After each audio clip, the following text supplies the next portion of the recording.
찬양해 주셔서 감사합니다. 중년의 위기를 어떻게 극복할까? 다윗 왕은 30살에 헤브론에서 유다 지파의 왕으로 7년간을 섬겼습니다. 다시 예루살렘에서 이스라엘 전체 지파의 왕이 되어 33년을 다스렸습니다. 다윗이 왕위에 오른 지 17년 동안에 수많은 전쟁에서 승리하여 많은 전리품을 거두면서 이스라엘 나라의 새로운 번영의 시대를 구사했습니다. 이스라엘 백성들의 마음은 다윗을 향하였고 놀랍게 존경을 다윗에게 보냈습니다. 다윗이 왕이 된 지 17년이 지난 이 47세에 그때 아내는 7명이었어요.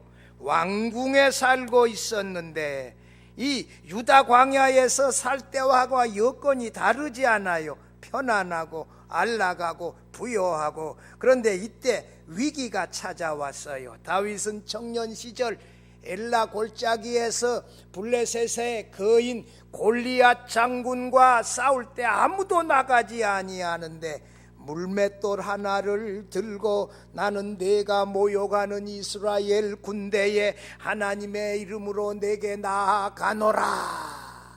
하나님을 믿는 그 신앙 하나를 가지고 나아가는 위대한 신앙의 사람의 모습을 청년의 때에 보여주었습니다. 다윗이 사울 왕의 유다 광야로 쫓겨다닐 때에 이 장인어른 사울 왕을 죽일 수 있는 기회가 2번이나 결정적으로 있었는데도 하나님이 기름 부어 세운 종을 어떻게 내가 해할 수 있느냐, 전적으로 하나님의 주권에 맡기는 이 모습에서 하나님의 사람의 모습을 우리가 보았습니다.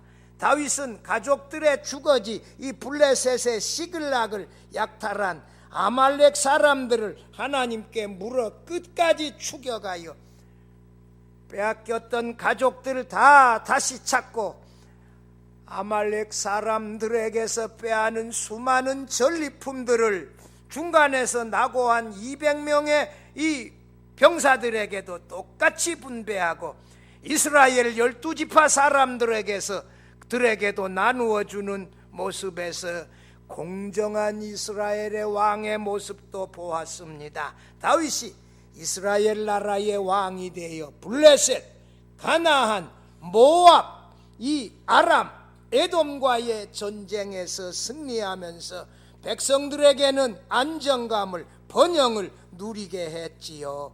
다윗은 한때 블레셋과의 전투에서 이 엘리 제사장의 아들이 가져갔다가 빼앗긴 법궤를 아비나답의 집에서 오베데돔의 집을 거쳐 마침내 예루살렘으로 옮겨올 정도로 하나님 경외의 정성이 지극했습니다. 다윗은 젊은 시절부터 이 영적인 민감성을 가지고 이 뜨겁게 하나님을 섬겼습니다. 미지근한 게 아니고 마치 데일만큼 뜨겁게 하나님을 섬겼습니다. 다윗 왕의 위기는 오늘 본문에서 나오는 자신의 부하 우리야, 그는 30용사 가운데 한 사람이고 유능한 지휘관이고 그가 지금 전쟁터에 나가 있는데 그 아내 밧세바와 간통한 사건과 그 충성스러운 자신의 30용사 가운데 한 사람 지휘관 우리야를 최전선에 내보내 암몬 사람의 화살에 맞아 죽게 한 이 살인사건이었습니다. 이 두 사건은 위대한 하나님의 사람 다윗의 중년 인생의 최대 위기였습니다. 그렇다면 다윗이 그의 인생의 최대 위기를 어떻게 극복했는가?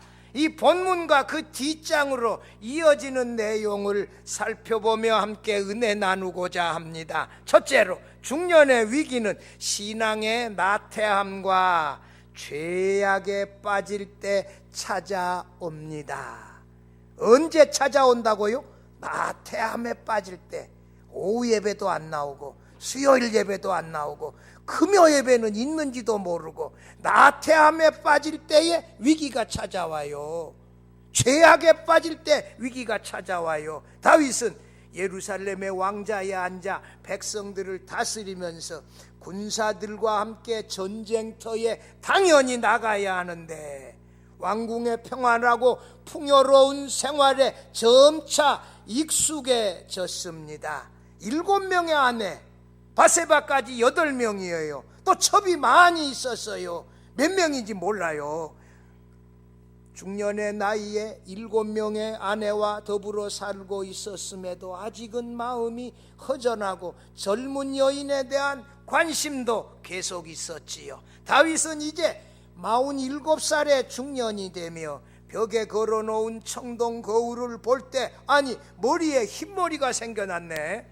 아니 콧수염도 이 수염도 이제 휘어지기 시작하고 이마와 눈가에 주름도 생겨나고 체력도 예전만 못하는데 중년에 건조하고 덤너반 이 무료함이 다윗에게도 찾아왔습니다. 다윗은 안정된 생활에서 하나님과의 이 관계에도 긴장감이 떨어지고 영적인 민감성도 시들어져 버렸습니다. 그러나 다윗은 스스로 중년의 나이에는 다 이럴 것이다 이렇게 위로하며 이겨보려고 했어요. 오늘 본문 11장 1절의 상황은 다윗은 이 암몬과의 전쟁에 요압 장군과 군사들을 전쟁터에 내보내고 자신은 왕궁에 머물렀어요. 그런데 언제 일어나 왕궁에서 저녁 때가 되어서야 침상에서 일어날 정도로 게을렀다 부지런했다. 저녁 때 일어나면 되겠어요. 게으름과 나태함에 빠졌어요. 다윗은 여러 가지 변명 핑계 있었을 거예요. 왕으로 결재해야 될 일이 많이 있다. 장관들 참모들과 국무회의도 주재해야 된다. 국가의 전체의 일도 돌아보려면 왕궁에 머물러 있어야지 전쟁터에 나가야 되겠느냐. 요압 장군 내 대신 나가서 전쟁 잘 진두지휘해서 승전 소식을 꼭 가지고 오게나. 이렇게 하며 요압 장군만 보냈어요. 다윗은 이른봄 늦은 오후에 침상에서 일어나 왕궁 지붕을 거닐면서 사방에 이 풍경을 둘러보며 산책을 했지요. 그런데 저 멀리 한 젊은 여인이 정원에서 뭘 해요? 옷을 벗고 대낮에 목욕하는 풍경이 눈에 확 들어왔어요. 중년 남자인 다윗도 젊고 예쁜 여인의 목욕하는데 눈이 그만 꽂혔고 거기에서 눈을 뗄 수 없었어요. 다윗은 숨을 거칠게 쉬며 더 집중하여 더 뚫어지게 쳐다보았지요. 남자들은 자기 아내와 같이 걸어가면서도 예쁜 여자가 옆에 걸어가면 눈이 돌아가다가 이 아내에게 꼬집힌다 그러잖아요. 다윗은 자신을 따라오며 수종드는 내시에게 물었어요. 저 집이 누구 집이냐? 아 그래 우리아의 집이지. 내 30용사 중에 들어가는 내 부하의 집. 그래 맞아. 그 아내가 예쁘다고 했지. 이름이 뭐더라? 아 바세바. 맞다. 참 예쁜 여인이지. 뭐 이런 얘기하지 않았겠어요. 성경에 나와 있지 않지만 충분히 상상할 수 있어요. 4절 이하에서 다윗은 사람을 시켜 그 목욕하던 예쁜 자신의 부하의 아내 바세바를 자신에게로 데려오게 했고 바세바는 이 다윗의 부름을 받고 왕궁으로 왔고 다윗은 강제로 그와 더불어 동침했습니다. 절대 권력을 가진 다윗 왕에게 거칠 것이 뭐가 있었겠습니까? 몇 주간이 지났는데 바세바로부터 다윗은 한 통의 편지를 받았어요. 제가 그날 일로 아이를 가졌습니다. 다윗은 그 편지가 무엇을 의미하는지 잘 알았습니다. 구약 성경에 간음하다가 잡힌 사람은 어떻게 한다? 돌로 쳐서 죽여야 한다는 말씀이 생각났어요. 왕도 예외가 아니에요. 다윗은 뒷골이 땡기고 아찔했어요.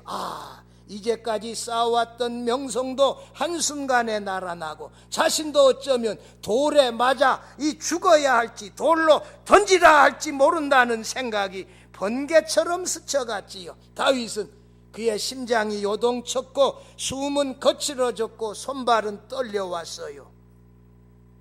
다윗은 다시 냉정을 찾았습니다. 이 위기와 난관을 어떻게 극복할까? 어떻게 해결할까? 그래, 밧세바의 남편 우리아를 전쟁터에서 불러와서 그 아내 밧세바와 더불어 동침하게 하자, 같이 자게 하자. 그러면 남편인 우리아로 인하여 밧세바가 임신한 줄로 사람들이 알게 될 거야. 다윗도 중년의 위기에서 이 잔머리를 굴리며 문제를 해결하려고 했어요. 성도 여러분, 사람들이 이 중년 사람들 머리가 좋아. 잔머리 굵어가지고 문제 해결되는 게 아니지요. 하나님 앞에서 범죄했는데 6절 이하에 봐봐요. 다윗은 전쟁터에 요압 장군에게 급한 일이 있으니 우리와를 왕궁으로 잠시 돌려보내라 하는 전가를 보냈지요. 다윗은 우리아가 전쟁터에서 돌아오면 무슨 말을 어떻게 해야 할지 곰곰이 궁리하고 있었는데 우리아가 그 막바지 전쟁터에서 막 왕궁으로 돌아왔어요. 우리아, 내가 자네가 이렇게 급하게 전쟁터에서 돌아오도록 불렀는데 급히 와주어서 고맙네. 그래, 전세는 어떻게 되어가나? 자네 같은 충성스러운 지휘관이 전쟁 중에 후방에 돌아온다는 것은 내키지 않은 일인 줄 내가 잘 아네. 자네 같은 유능한 지휘관에게도 잠깐 휴가가 필요할 것 같아서 급하게 불렀으니 집에 가서 단 며칠만이라도 신을 벗고 발을 씻고 아내와 더불어 잠시 휴식을 취하게나. 그러면 내가 왕궁에 맛있는 음식을 사람을 시켜서 자네에게 보내겠네. 9절 이하에 거기 말씀 나오는 것 한번 같이 읽어보십시다. 그러나 우리아는 집으로 내려가지 아니하고 왕궁 문에서 그의 주의 모든 부하들과 더불어 잔지라. 우리아의 자신의 32용사 지휘관 가운데 하나인 이 우리아의 다윗에 대한 충성심이 잘 드러나 있습니다. 그런데 사람들의 보고를 들으니 우리아가 그 밤에 집에 들어가서 아내와 더불어 자지 아니하고 그 왕궁 문에서 자신의 부하들과 더불어 같이 잤다. 다윗은 당황하여 우리아를 다시 불러서 물어보았습니다. 우리아, 아니 이게 어찌 된 일인가? 왜 사랑하는 아내 곁에 가서 자지 않았나? 우리아가 기다렸다는 듯이 당당하게 대답했어요. 11절에서 우리아는 내 왕의 부하들이 바깥 들에 진치고 있거늘 내가 어찌 내 집으로 가서 먹고 마시고 내 처와 같이 자리이까? 참으로 놀라운 충성심이 넘치는 대답이었습니다. 15절 이하에서 다윗은 요압 장군에게 편지를 써서 우리아 편으로 보냈어요. 너희가 우리아를 전투에 앞세우고 너희는 후퇴하여 그를 죽게 하라. 우리아는 자신의 살생부를 들고 전쟁터로 향하지 않았어요. 이렇게 충성스러운 그 지휘관을 말입니다. 며칠 후에 요압 장군에게서 전갈이 왔어요. 왕이여, 우리 군대가 라바성 가까이서 치열하게 싸웠습니다. 너무 가까이 싸운 나머지 궁수의 활에 몇몇 군사들이 죽었습니다. 햇사람 우리아도 죽었습니다. 프랑스의 군인 2명, 그 정예 부대원 2명, 프랑스 그 인질 2사람 구출하려다가 죽었다 그러잖아요. 총 쏘면 인질들 구출을 못할까 봐서 총 맞으며 갔다 그러잖아요. 근데 한국 여자 한 사람, 거기 40대 여자 한 사람 있었다는데 누군지 아직 드러나지 않았는데 겁도 없어. 한국 여자들 용감하긴 한데 좀 무모해요. 거기가 어디라고? 한국 정부에서 위험지구라고 이미 선포해 놓은 지역이에요. 다윗은 충성스러운 지휘관 우리아가 죽은 일로 요압 장군을 책망하지 않았습니다. 밧세바는 며칠간 남편의 죽은 소식을 듣고 소리내어 울며 애도했습니다. 다윗은 사람을 보내어 며칠 후에 밧세바를 왕궁으로 데리고 와서 자신의 아내로 삼았습니다. 몇 달 후에 아이가 밧세바에게서 태어났지요. 다윗은 자신의 죄악을 완벽하게 은폐했습니다. 중년의 사람들은 자신의 죄악도 교묘하고 치밀하게 잘 은폐하는 실력들이 있습니다. 이것이 중년들이 위기에 빠진 모습이기도 합니다. 성도 여러분, 중년의 위기가 뭐예요? 하나님을 섬기는 뜨거운 열정이 식어진 것이에요. 하나님과의 관계가 무너진 것이에요. 중년의 위기는 사람들 보지 않은 데서 은밀하게 죄를 범하는 데서 오는 것이에요. 그러면서도 태연하게 그 죄악을 감춘다는 것이에요. 중년의 위기 극복은 하나님과의 관계를 다시 회복하는 거예요. 하나님과의 바른 관계 속에서 이 불탈 만큼 뜨겁게 다시 하나님을 열심히 섬기며 살아가며 위기를 극복할 수 있기를 바랍니다.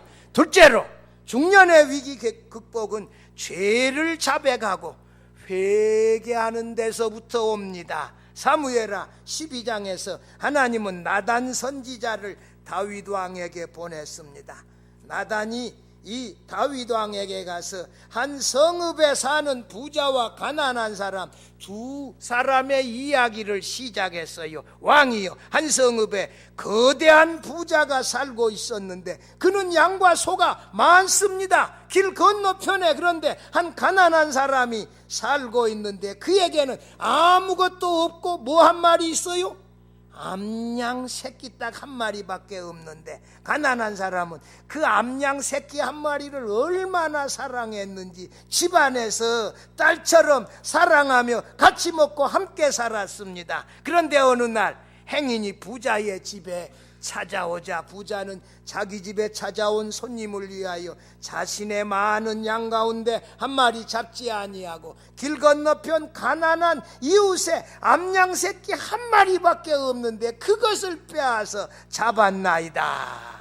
나단 선지자의 말이 채 끝나기도 전에 다윗은 분노하여 소리쳐 말했습니다. 5절 6절에 뭐라고요? 이 일을 행한 자는 사형에 처해야 하리라. 그가 가난한 사람을 불쌍히 여기지 아니하고 이런 나쁜 일을 행하였으니 빼앗은 것에 몇 배나? 4배나 갚아야 하리라. 맹세하며 단언했어요. 다윗은 부자가 가난한 사람의 양을 훔치는 것에는 양심이 살아있었습니다. 그러나 남의 아내를 훔치는 일에는 자신의 양심이 죽어 있었습니다. 7절에서 나단이 다윗에게 선언했어요. 같이 읽어보면 왕이여 당신이 바로 그 사람입니다. 다윗은 나단 선지자가 혹시 자신에게 농담을 하고 있지는 않은지 뚫어지게 나단 선지자를 쳐다보았지만 나단은 웃지 아니하고 정색을 하며 말씀했습니다. 나단은 하나님께서 지켜보신 모든 것을 다윗에게 들려주었어요. 이 7절 9절의 말씀 같이 읽어보면 이스라엘의 하나님 여호와께서 이와 같이 이르시기를, 같이 읽어보면 내가 너를 이스라엘의 왕으로 기름 붓기를 위하여 너를 사울의 손에서 구원하고 내 주인의 집을 내게 주고 내 주인의 아내들을 내 품에 두고 이스라엘과 유다 족속을 내게 맡겼느니라. 만일 그것이 부요하였을 것 같으면 내가 내게 이것저것을 더 주었으리라. 그런데 어찌하여 여호와의 말씀을 업신여기고 나보기에 악을 행하였느냐. 내가 칼로 햇사람 우리아를 치되 암몬 자손의 칼로 죽이고 그의 아내를 빼앗아 내 아내로 삼았도다. 하나님의 엄한 말씀을 나단 선지자가 다윗 왕에게 전했어요. 다윗 왕도 위대하지만 그 곁에 있는 나단 선지자 정말 위대해요. 여러분, 제 영어 이름에 그 남키 네이탄이 어디서 따왔어요? 나단 선지자에게 따온 거요. 제 영어 이름이 네이단이에요. 이 나단이란 말이요.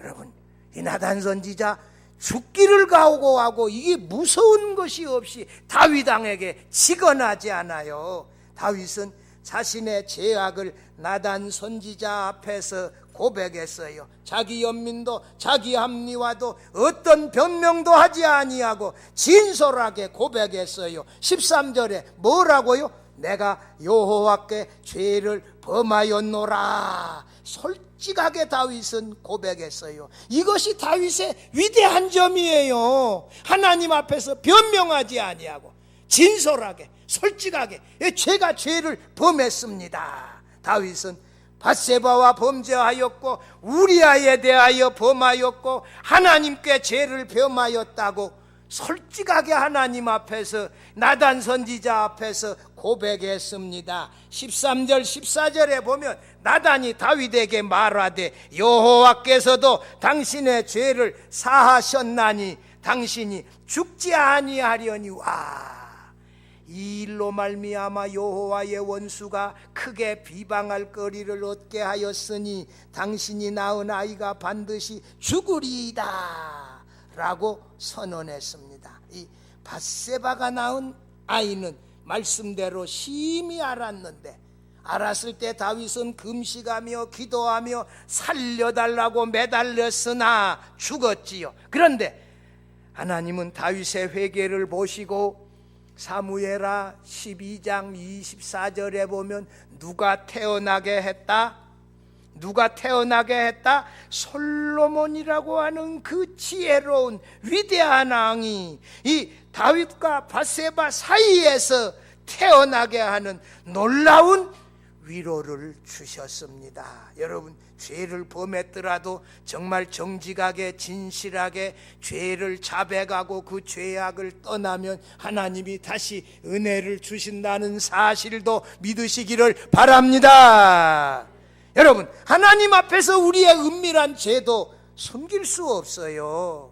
하나님 앞에서 죄를 진솔하게 자백하고 그리고 그 죄악을 떠나는 거예요. 다시는 그런 죄악을 범하지 않는 것이 중년의 위기 극복의 비결입니다. 우리의 죄를 하나님 앞에서 자백하고 그 죄악을 떠나서 하나님께로 다시 뜨겁게 돌아가서 섬길 수 있기를 바랍니다. 바랍니다. 셋째로, 중년의 위기 극복은 신앙의 긴장감을 다시 회복하여 뜨겁게 열심히 살아가는 것입니다. 여러분, 오늘 사무엘하 12장 26절 이하에 보면 다윗은 요압 장군의 요청으로 자신의 군사들을 이끌고 암몬 족속의 왕성 라파성 전투에 직접 참여해요. 왕궁에 머물러 있지 아니하고 전투에 나가는 거예요. 그 왕성을 함락시키고 많은 전리품 얻어가지고 그 암몬 족속들을 종으로 잡아가지고 예루살렘으로 귀환해요. 29절 31절에 보면 다윗이 모든 군사를 모아 라빠로 가서 그곳을 쳐서 점령하고, 이 다윗왕답지 않아요 이게요.